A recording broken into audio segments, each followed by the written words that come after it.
Buonasera a tutti e bentornati a Liberamente, variazioni e scorribande qui su Radio Libertà.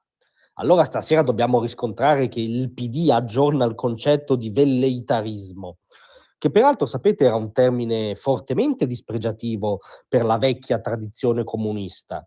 Cioè velleitarismo indicava quei rigurgiti impolitici, senza costrutto, diciamo tra l'ingenuo e l'estremista, che il vecchio partito comunista aveva sempre tenuto ai margini appunto del proprio recinto, perché aveva molti difetti. Il vecchio partito comunista, ovviamente chi vi parla non condivideva alcuna delle sue tesi, ma sicuramente non difettava di realismo politico, che anzi era l'ossatura della sua tradizione.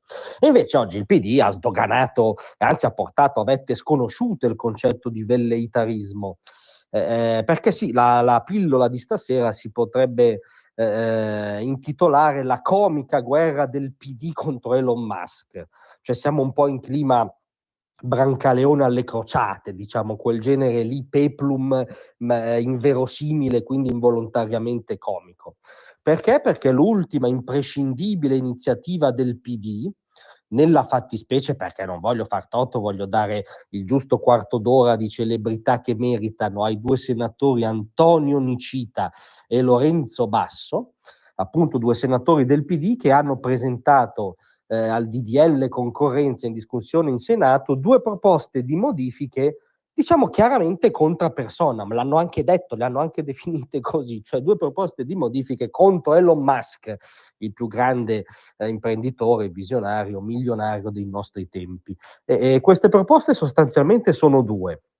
La prima prevede il divieto per i soggetti che controllano piattaforme online regolate dal Digital Service Act, perché all'interno dell'Eurosoviet questa premessa è d'obbligo, negli Stati Uniti ovviamente non sono formalmente regolate da alcunché, ma comunque chi controlla piattaforme online non può offrire servizi di connettività all'ingrosso e al dettaglio, inclusa la connettività satellitare sul territorio italiano.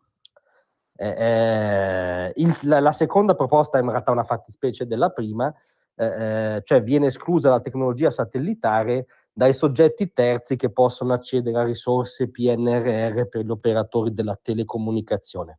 Ma cosa c'è nel mirino sostanzialmente?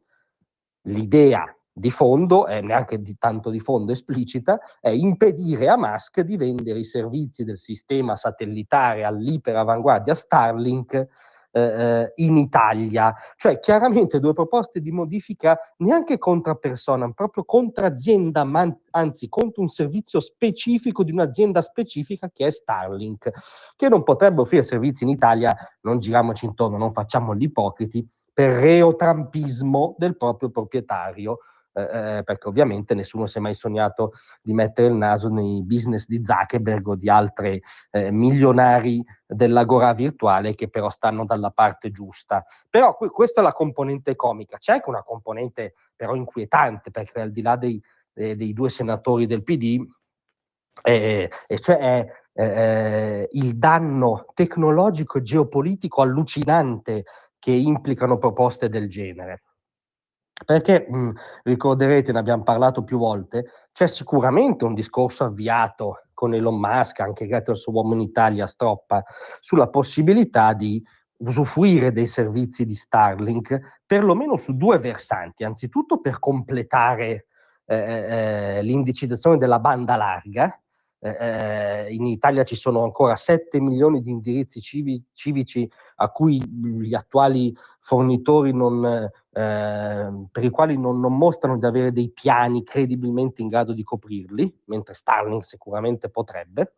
E già questo è un tema, diciamo, di sviluppo del paese, di connettività del paese, anche di uguali opportunità digitali, se vogliamo usare la lingua della sinistra, non esattamente secondario. Poi c'è un altro tema però, anch'esso emerso tra le pieghe della cronaca, e cioè la possibilità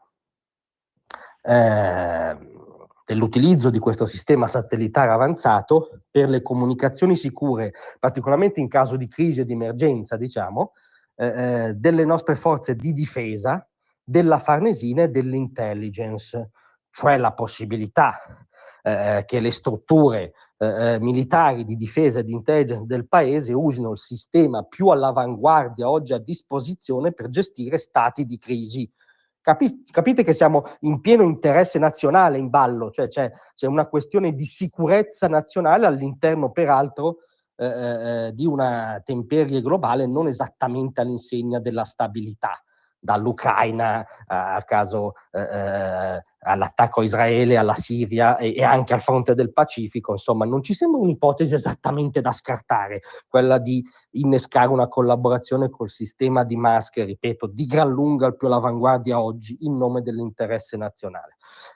Ma questi sono discorsi come dire, troppo strutturali, mi rendo conto, troppo noiosi. Ai signori, scusate, come si chiamavano? Perché ingiustamente li ho già dimenticati, invece oggi meritano veramente di stare all'onore delle cronache per i 2 senatori del PD, Nicita e Basso, che oggi sono un po' i nuovi Totò e Peppino, scalzano Fratoianni e Bonelli. L'importante è che il PD vada alla guerra contro Elon Musk. Devo dire che si sente a un oceano di distanza l'eco della risata del fondatore di Tesla. Grazie a tutti, a domattina.